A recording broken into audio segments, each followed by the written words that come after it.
So I've been using AI for UI UX design for about 6 months, and it's been awesome. And for a while, I thought the Gemini models were completely ahead of the game.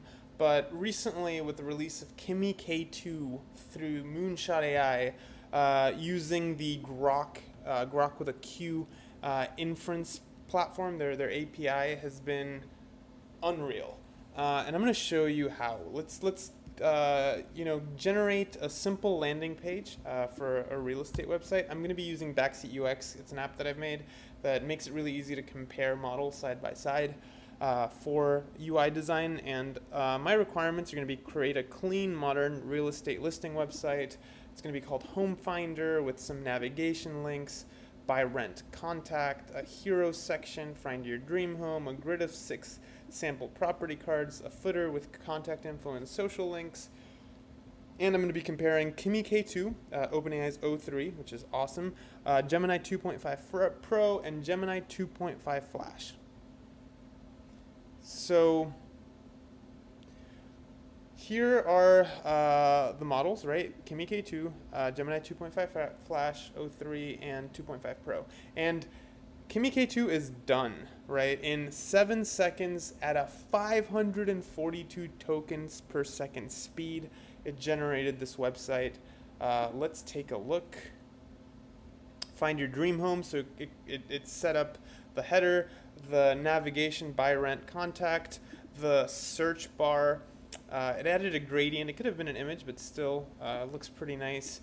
Find your dream home, and then the 6 sample properties that we decided, and a footer with all of the social media links. So it generated a beautiful page, while Gemini 2.5 Flash and 2.5 Pro are still generating. O3 generated one in 41 seconds, which is overall pretty good, but that's about like 6 times longer than Kimi K2.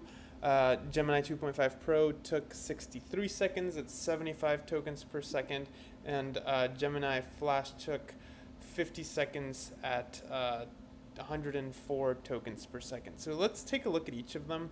The Home Finder on O3 came out pretty great. I think it missed some of the images here on the property listings, but it added a really nice image on the background. Still, submitted all the requirements and the footer with the social media links.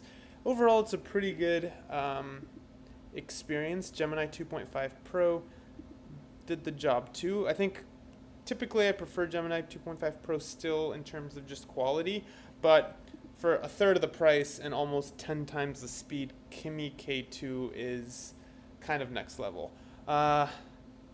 With regards, I don't love the Gemini 2.5 Flash response. I'm starting to think that if we look at the code, it's still relatively good, but again, 50 seconds compared to 7 seconds is a bit of a game changer.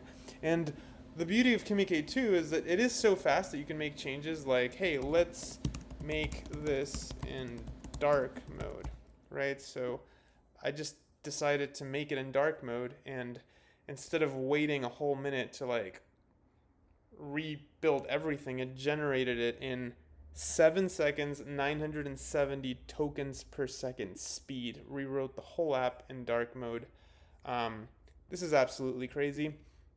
Definitely check it out in backseatux.com if you want to play around with it or use whatever app you love. But it's kind of crazy. The world's crazy right now.